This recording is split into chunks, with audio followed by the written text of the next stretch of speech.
hematology, oncology, pathology, plasma cell dyscrasias. So once again, when talking about any type of oncology, I would definitely refer you to watching sketchy videos because it really helps kind of focus in on the most high yield important facts while also helping you memorize them. But for plasma cell dyscrasias, I'm going to just kind of walk through the high yield topics. And multiple myeloma, which is one type of plasma cell dyscrasia, is one of the highest yield topics in hematology oncology. So definitely understand multiple myeloma. So first off, we have to describe what a plasma cell dyscrasia is. All that this is a group of disorders that has a random proliferation of a single plasma cell, okay?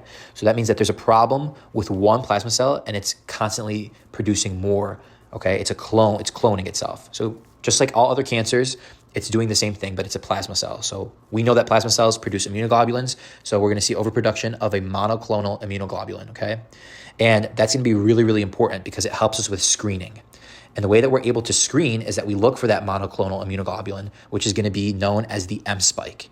Okay, so if you see an M spike, it's most likely going to be a plasma cell dyscrasia, and you're going to have to differentiate it between what type of immunoglobulin is present with the M spike. Okay, now let's start off with the most common type. Okay, the most common type is going to be multiple myeloma. Okay, so for multiple myeloma, this is going to be overproduction of IgG. So the immunoglobulin that's going to be overproduced with the M spike is going to be IgG. Okay, and that's very important because you're going to contrast that with the other types of plasma cell dyscrasias. Okay, so because we have overproduction of IgG, we're going to have specific clinical features. And the way that people remember the clinical features is with the mnemonic CRAB. Okay, C for hypercalcemia.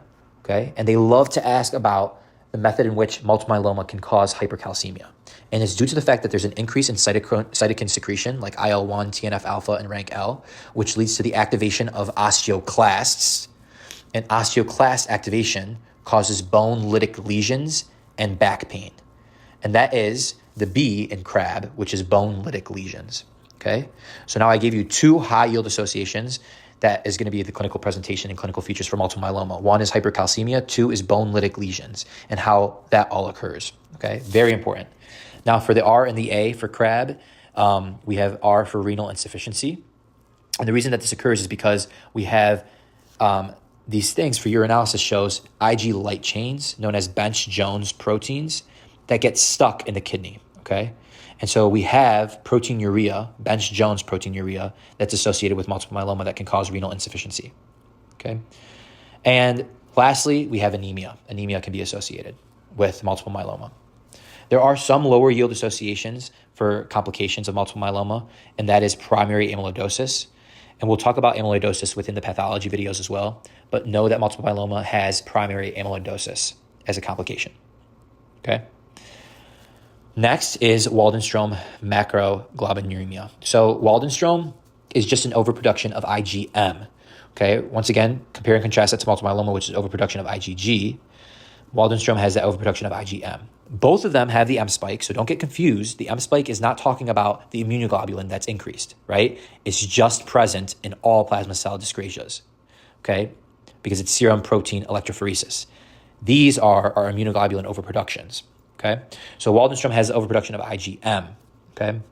And since this is the largest, IgM is the largest immunoglobulin, it leads to clinical presentations that causes our blood to be really viscous. Okay, so we're going to have hyperviscosity of our blood because we've now thickened it with the largest immunoglobulin, right? So if we're overproducing the largest immunoglobulin, that means we're just going to make our blood a lot thicker. So we get hyperviscosity, and the presentation is going to be headache, blurred vision, ataxia, bleeding, right? Because our blood is going to have more trouble traveling throughout the body.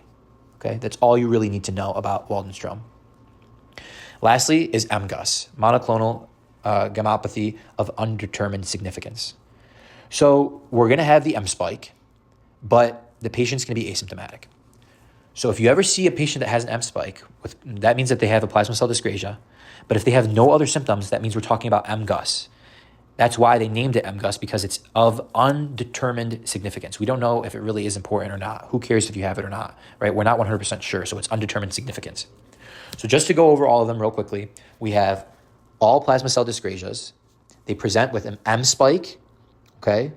And they have proliferation of a single plasma cell clone, okay? And then that plasma cell clone defines what type of immunoglobulin is going to be increased, okay? For multiple myeloma, that immunoglobulin is going to be IgG, the overproduction of IgG.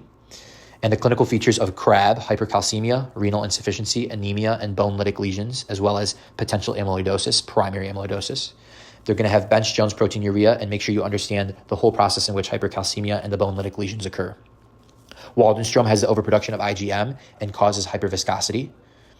And lastly, MGUS has the M spike, just like all other plasma cell dyscrasias, but they have no other symptoms. They're asymptomatic. Lastly, on peripheral blood smear for all plasma cell dyscrasias, make sure you're able to define a Rollo formation. Also, I would look up other peripheral blood smear as well as bone tap for multiple myeloma, because they love to show histology of multiple myeloma on your exams. Okay? So make sure you know what multiple myeloma looks like from a histology standpoint. Very high yield to understand. That's all for plasma cell dyscrasias.